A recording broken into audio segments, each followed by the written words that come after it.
Today I'm sharing a list of 7 things normal people have that most minimalists do not own, but what is normal anyway? Well, I guess it depends on who you ask. Normal's is setting on the dryer. People like us, we don't get normal. Hi there and welcome back, friends. My name is Marissa and this is my channel A to Zen Life, where I try to normalize minimalism by sharing reality-based tips and ideas that help people simplify their way to a life they love.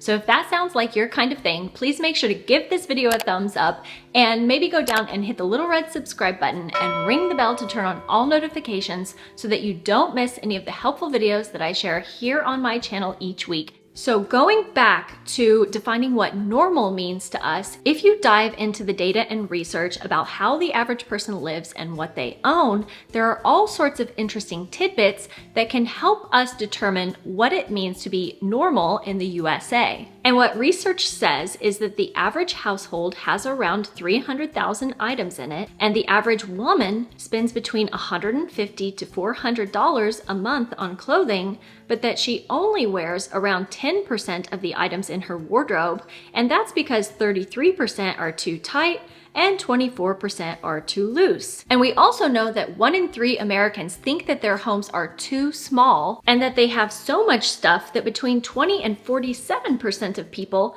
have trouble fitting their car into the garage. This topic has been on my mind recently because my family just repatriated back to the USA and moved into a 3-bedroom townhouse that has been pre-decorated and furnished to rent to families just like us. But as someone who has been practicing minimalism for over 7 years now, it was a bit shocking to me to see how much stuff they put into this place to make people feel comfortable. So here are some of the things I've noticed have been included in this very average home that most minimalists do not own. Number 1, furniture galore. This was one of the very first things that I noticed when my husband and I first came to check out this rental, which is that there was so much furniture. Almost every inch of the living room was covered in furniture, from sofas to armchairs to coffee tables. And after living in our old home where we had plenty of open and empty space, I felt almost claustrophobic in that room. So we actually asked our landlord if we could remove the extra furniture, which she was totally fine with, and just clearing out the coffee table and the 1 extra armchair gave us back so much space that now our boys are actually able to sit down and have room to play with their toys and board games on the floor. Do you guys like it now that we removed the furniture from the space? And now you have more space to play? Yeah. Got toys that we need to get out. I feel like it's also a little bit weird to have 2 dining room tables. So we have a bigger one in the middle that has seating for 6 and then a smaller eat-in table off of the kitchen.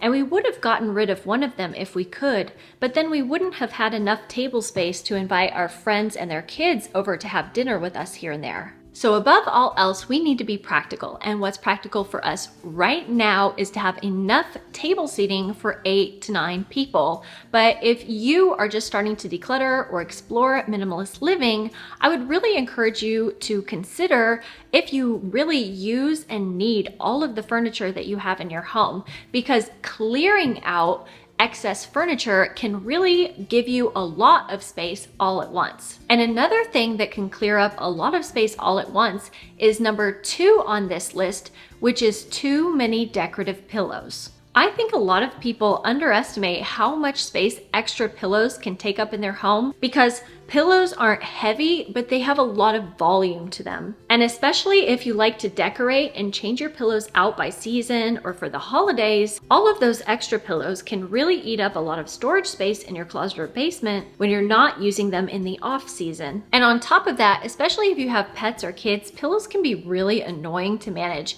because they always get knocked around and they're in constant need of rearranging and fluffing on the bed or couch to keep them looking nice. So we ended up getting rid of all the decorative pillows on the main level and then also the extra pillows in the bedrooms upstairs. So that not only gives us the space back, but it also saves me the time and the headache from constantly needing to be rearranging my pillows. But if you like decorating with pillows, one space-saving hack I can share with you is instead of buying the whole pillow, buy instead just the pillow covers, and then you can still swap those out for holidays or for seasons, but they can be more easily folded up and stored away out of sight, out of mind when you're not using them. Number 3, extra towels and linens. In our previous home, each of us had 2 sets of towels and 1 set of linens for each of our beds, but when we moved into this townhouse, it was like an avalanche of towels and linens. Love this.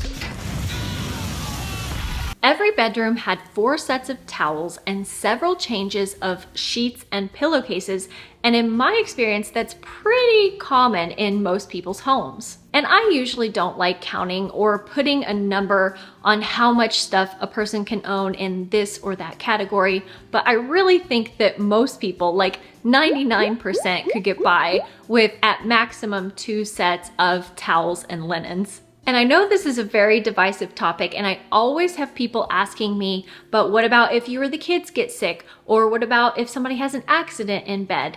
And I can tell you that this has never happened in our home, but feel free to leave me a comment down below if you have strong feelings about this either way.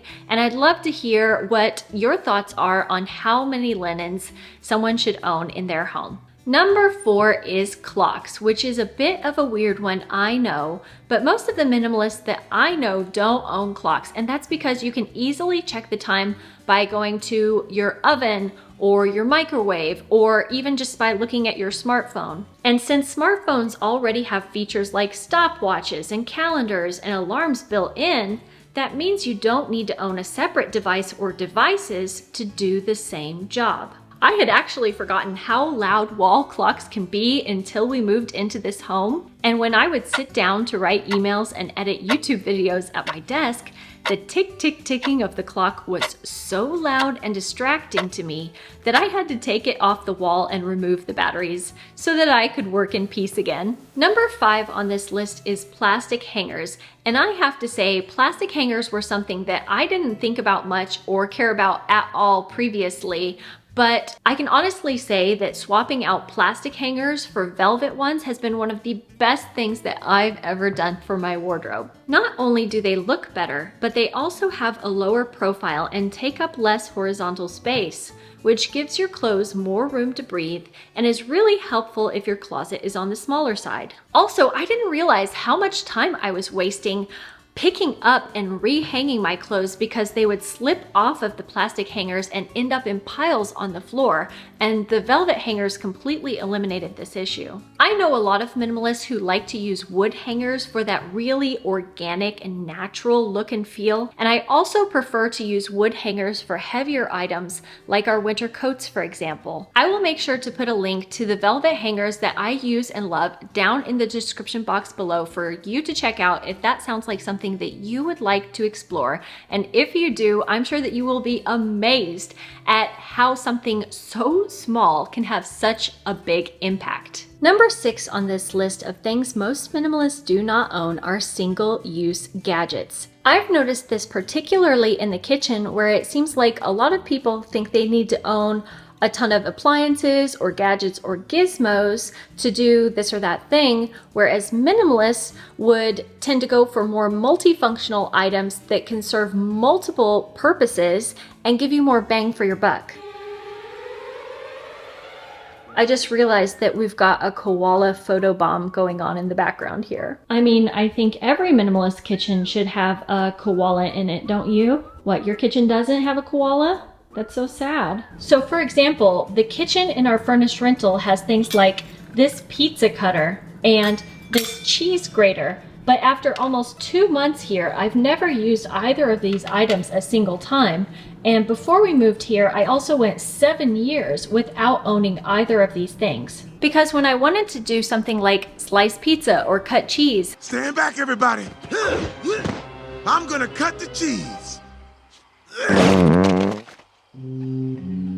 That was the cheese. All I would do was reach for my handy kitchen knife instead. Now, I'm not saying that you have to get rid of all of the single-use gadgets in your kitchen, especially if you love and use them. But if you find that you have appliances, gadgets, or utensils sitting around on your countertops or in your drawers because you're always using the same ones over and over while the others collect dust, it might be worth exploring if you can live without those things. And finally, number 7 on this list is more than one TV.